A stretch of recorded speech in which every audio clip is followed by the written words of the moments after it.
McCuistion, for over 28 years talking about things that matter with people who care. Production of McCuistion is made possible in part by individual viewers, supporters of the Foundation for Responsible Television, the University of Texas at Dallas, creating the future.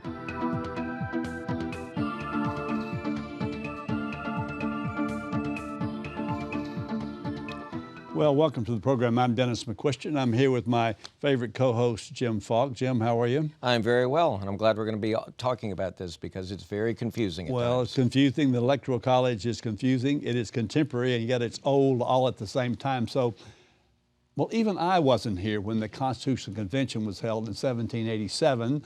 Our founders argued over how the President and Vice President of the United States should be elected. The outcome was something called the Electoral College, even though it wasn't called the Electoral College then. It's a version of which we still use today. Now, on this program, you'll hear just how the Electoral College was designed, what changes have been made, and some of the interesting election outcomes that have resulted in its use. To help us understand this topic, let's meet our expert in the committee, and that's a guy named Jillson. Cal, welcome back to the program. Thank you, Dennis. I think you and I both had other than gray hair when we first started doing this, if I'm not mistaken.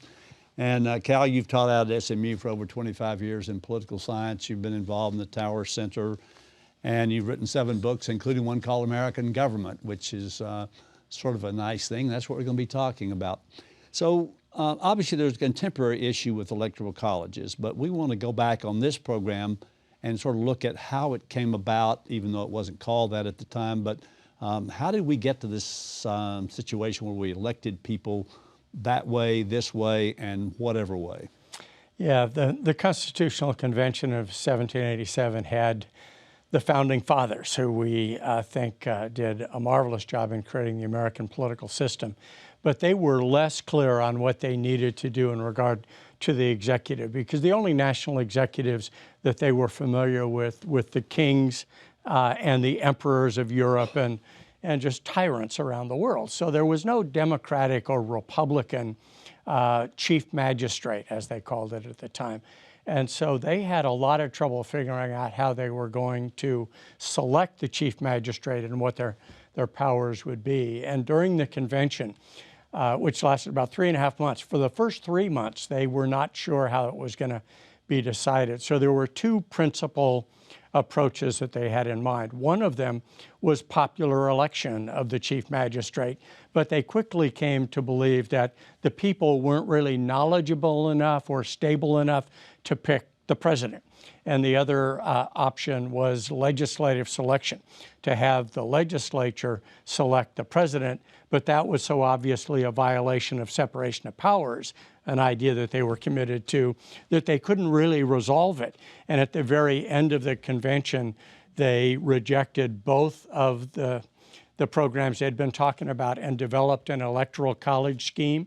They did that in a committee late in the process. It's not something that they were convinced of, not something they were clear about, not something they knew how would work. So it's not like other parts of the Constitution that were sacrosanct, that have worked very, very well. This hasn't worked all that well. And so that's why we talk about it today. Mm-hmm. And let's note, too, that when we're talking about the people, we're really talking about males, white males. Right.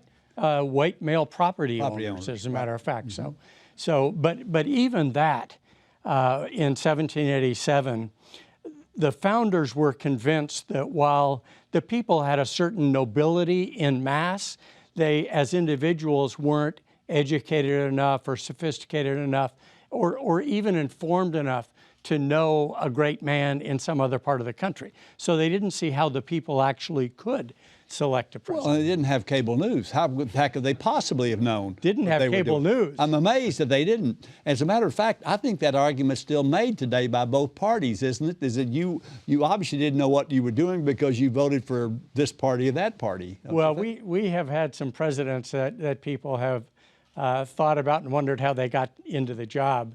But the founders were very concerned about that. Mm-hmm. The founders were not Democrats. They were Republicans. And so they were reluctant to allow the common man to have too great a role in politics in general, particularly picking the president. All right, now when you say Republicans and Democrats, you're talking about with a small r. And please tell that viewer the difference between, I mean, when obviously the famous thing when Ben Franklin walked out of this convention, Mrs. Powell asked him, "What have you given us?"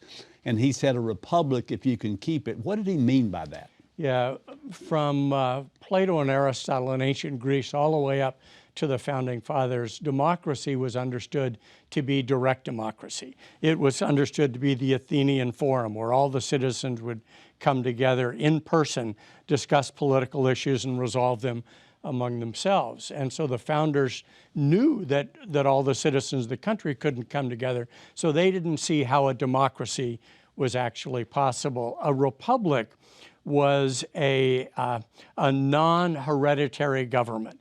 It could have a monarch, or it could be aristocratic in character, but it wouldn't be hereditary, and the people would play a partial, limited role in the government. So a republic was a way of sort of encompassing the people with senior, more sophisticated leadership.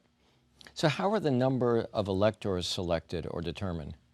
Well, the same way that they are selected today. If I remember correctly, it was the 2 United States senators and the number of U.S. House seats that you have. So today we have 36 House seats in Texas, 2 senators, so we have 38 electoral votes. And again, how were they selected then? Well, they were selected by state legislatures. And the initial conception when they talked about an electoral college was that the electors would travel, go to the capital, Washington, D.C., once that became the capital. And they thought, well, people of real stature aren't going to want to travel to do this one single job. And if they did travel to the state capital, they might conspire among themselves and make a bad selection or a self-interested selection. So late in the convention, they decided that the electors would caucus in their state capitals, cast their ballots, send them to the capital where they would be counted. And their assumption was that the electors would not have a majority because voting in their individual states, they'd probably vote for a local personality. So there would be no majority choice, and then it would go to the legislature to make a final selection. And they thought that would work just fine, that the larger states, the Massachusetts, Pennsylvania, Virginia states, would have the nomination, but the House voting by state would make the final selection. So large states thought they would have the nomination, small states thought they would have the final selection, and there were problems with it from the very beginning. Well, and one of the things that I think that some of us forget these days is, last I checked, it is called the United States of America. And that whole federalism thing was predicated upon that, was it not? And it more important then than it seems to be today. Yeah, that's right. The states pre-existed the nation and were sovereign and had political power, and they had histories going back 150 years in some cases. So they were proud, and when they created the United States of America in the Constitution, their state delegations made sure that the individual states had responsible roles that could not be challenged down the road, that each state had 2 senators, whatever their size, and that the states had a principal role in selecting the president or the chief magistrate. And that role still exists and is valued by the publics of the states and by the state governments themselves. The other thing, too, is that the president and vice president didn't run on a ticket the way they do now. And yeah. So that had to create a situation right. about this. One of the first major sort of collapses of the Electoral College was in 1796, when Vice President to George Washington, John Adams, was running for his first term, challenged by Thomas Jefferson, and Adams won narrowly, but Jefferson got the second most Electoral College votes, and so Adams became president, Jefferson became vice president, and Adams ignored Vice President Jefferson for his entire term. Because they were in different parties. And so I think it was the 12th, wasn't it the 12th Amendment was passed? It did what, basically? Yeah, the 12th Amendment said in the future, each elector will cast 2 votes. One of them has to be for somebody not in their state. And so after 1796, including the election of 1800, which also was flawed, each elector would cast 2 votes, one for someone outside their state.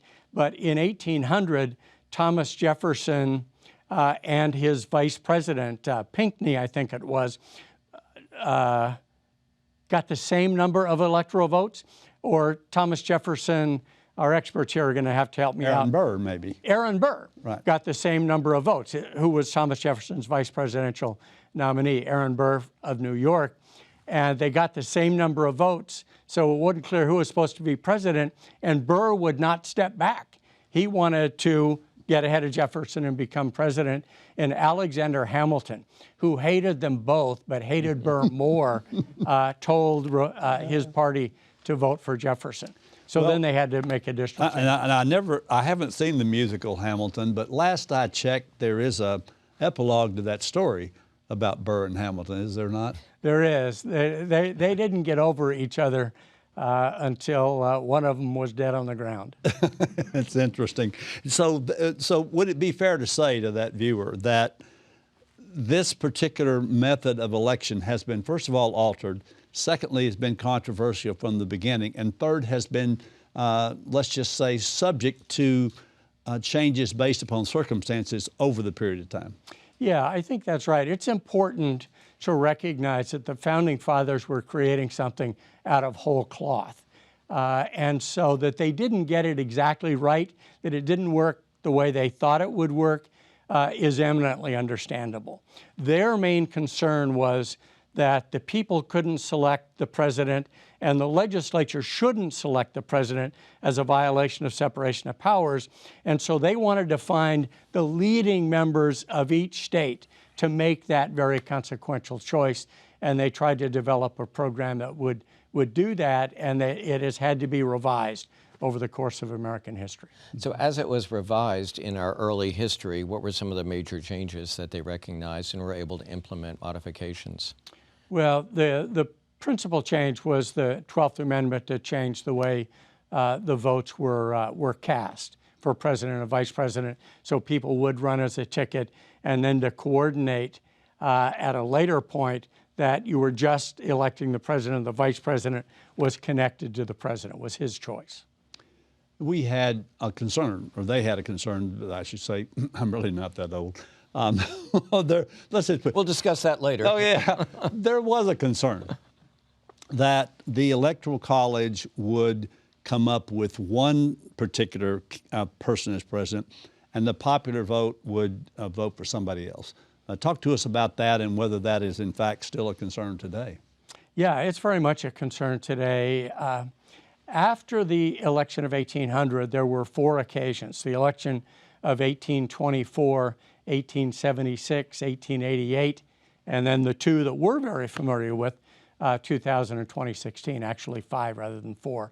And each one of those has sort of a remarkable story. The election of 1824 is the first election in which popular votes were accounted for throughout the country, as well as electoral votes. There were 5 major candidates. Andrew Jackson ran first.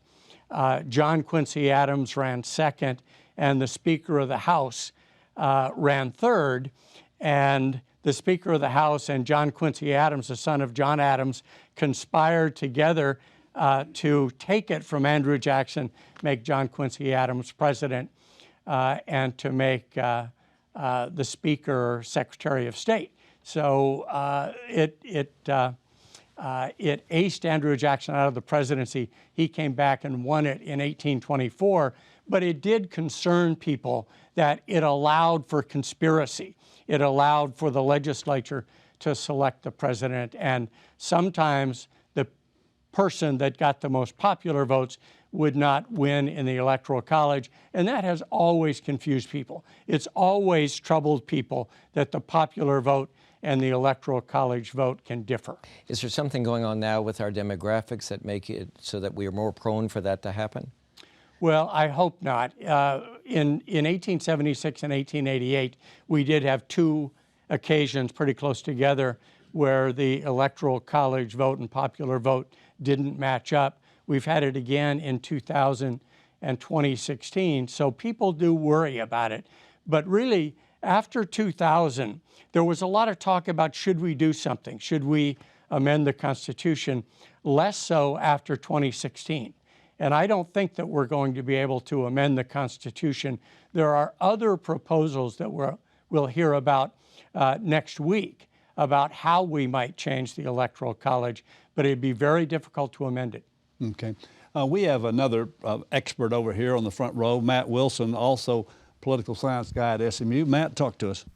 I just have one question to put into this. And when the founders were originally coming up with the idea for the Electoral College, they didn't necessarily envision that electors would pre-pledge themselves to a particular candidate. They envisioned a system where the electors would come together, deliberate, and out of those discussions would arise some good suggestions of who might make a good president.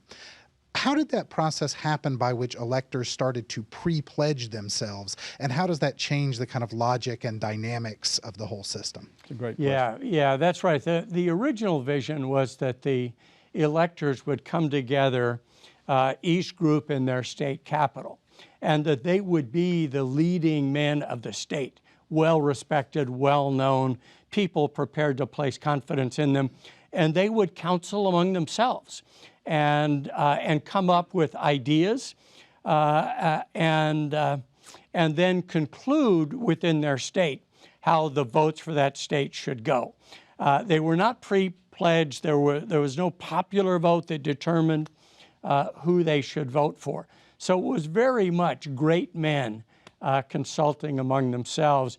And that's why the sense was that these people gathered in each of the states might come up with a number of really good, respectable candidates. And if there wasn't a natural majority, that it would go to the House of Representatives voting by state for a final choice. But as political parties developed in the early elections of 1796 and then 1800 and beyond, it was really a question of Alexander Hamilton and the Federalist Party and Thomas Jefferson and James Madison and what became Jeffersonian Democratic Party, seeing that they were organizing their factions within Congress to try to control legislation. And they decided, well, it would be a very good idea to go back into the states and find people to run who agree with us so they come supplement our forces in Congress. And that's the way political parties developed. And it's out of that growth of political parties that the popular vote driving the electoral vote occurred. I'm wondering, right now in the media we see so much discussion about whether or not the Electoral College should be changed. When you go back and look at reports in the 1800s, was there a great deal of discussion about it and some angst? Well, once political parties developed and once white universal manhood suffrage became the norm across the nation. So this is the 1820s through the 1840s or so. Once political parties are there and democracy is understood and accepted, Jacksonian democracy, right? That white men expected to be able to vote for office holders, including the president. That's when the sense of why our votes don't control the election of the president. Why don't they count? Yeah, why don't they count? But that was sort of resolved by the fact that the Electoral College and the popular vote actually did line up every time between 1824 and 1876. And so the fact that it didn't seem to matter that much, and the person that won the popular vote also won the Electoral College, and in fact the Electoral College tended to be a bigger margin of victory than the popular vote, and so it sort of ratified the popular vote in many people's minds. People figured, well, we don't need to worry about this. Once you started getting those differences, then people did worry, particularly the people behind the candidate who won the popular vote and lost in the electoral college. And clearly that's what we're seeing in 2000 and 2016. Well, people often ask me, since I'm so critical of our presidents, the present ones in the last few years, if I have a personal preference for president. And I say, yes, Grover Cleveland. And he was one of the ones you just mentioned. 1888, he was actually, I think, the only president, you guys can correct me, who ever served with 2 terms, but with somebody serving in between. And so he won the popular vote, I think, and then lost the Electoral College. And instead of ranting and raving and going to the Supreme Court, I think he just sort of stepped back. And then he got even again 4 years later, kind of like Jackson did. But until 2000, that was the last time that had happened. So nobody, got overly concerned about it. Yeah, I think that's exactly right. That 1876 was the election that effectively ended the Civil War reconstruction in the South. And so there was a deal struck. The Democrats seemed to have won the popular vote and the Electoral College. There was a dispute centering on Florida. It went to a special electoral commission, and the agreement was reached to allow the Republican to become president if he would remove Northern troops from the South. And so the Democratic Party, the party of the South, said, okay, that agreement will work. And it had been a long time, 1876 and 1888, and then all the way to 2000, that people really didn't think about it. Well, I think there was maybe a negative implication to all that. That deal that was struck, a lot of people would say that allowed this whole Jim Crow era between that particular time and the 1950s or 60s. Am I right about that as well? Well, once the Northern troops were withdrawn from the South between 1876 and the beginning of the 20th century, the South then reinstituted segregation and Jim Crow throughout the South. So that period in American history and Southern history in particular is in deep dispute, right? The South, the white South was restored to control of its politics, but it used that control to exclude blacks from state elections. Mm-hmm. Does the Electoral College favor one party over the other? Next week we'll be talking about current time, right. But say like 50 to 100 years ago. It doesn't consistently, and it depends a lot upon the distribution of the vote in any particular election. In general, when the Democrats thought they had their blue wall in the upper Midwest, the assumption was that they had a natural lock on the Electoral College. 2016 showed that blue wall could easily crumble when Trump won several states in the upper industrial Midwest and won the Electoral College without winning the popular vote. But people also argue that the fact that the Republican Party has its strength in the South and in the Mountain West and in some of the lightly populated states gives it a bit of an advantage in the Electoral College, because those lower populated states have 2 senators and oftentimes. Is that how you see it? Well, I think there's something to that, but I think that it's not a great advantage to the Republican Party.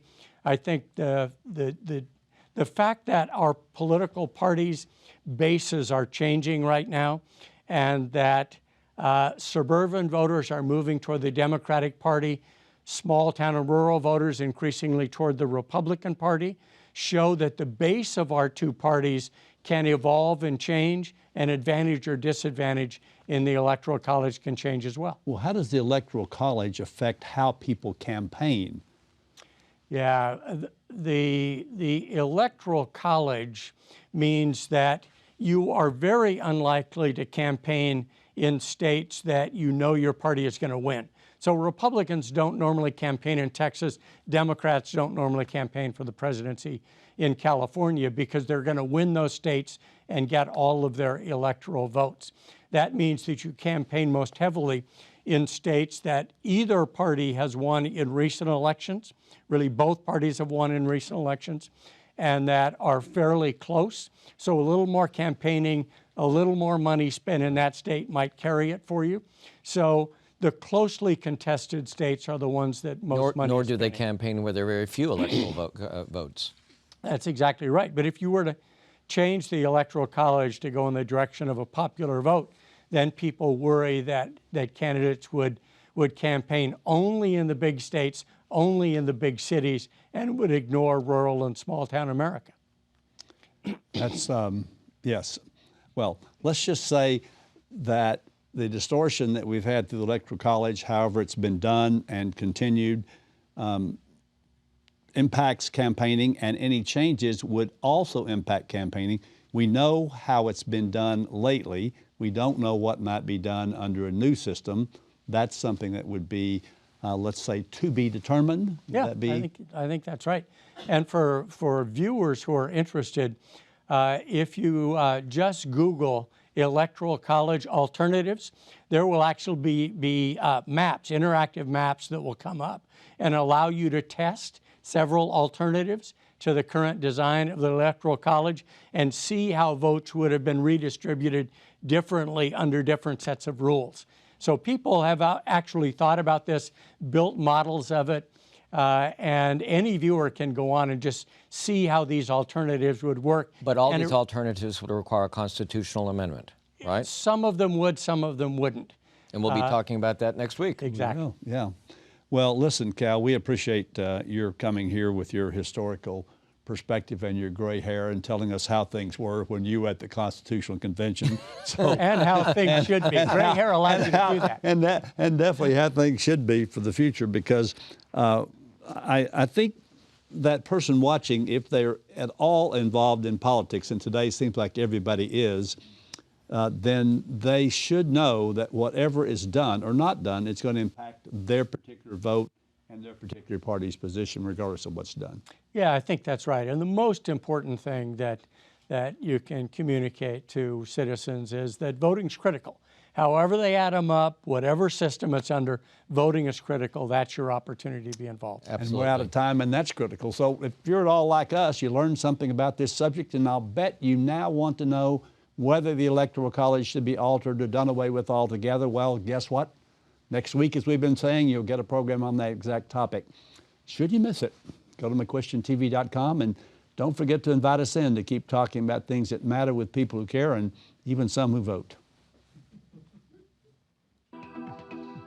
For more information, call 214-750-5157 or email Nikki N at NikkiMcCuistion.com. Visit our website at www.McCuistionTV.com. You can also follow us on Twitter at www.twitter.com/McCuistionTV or download McCuistion TV video podcast on iTunes.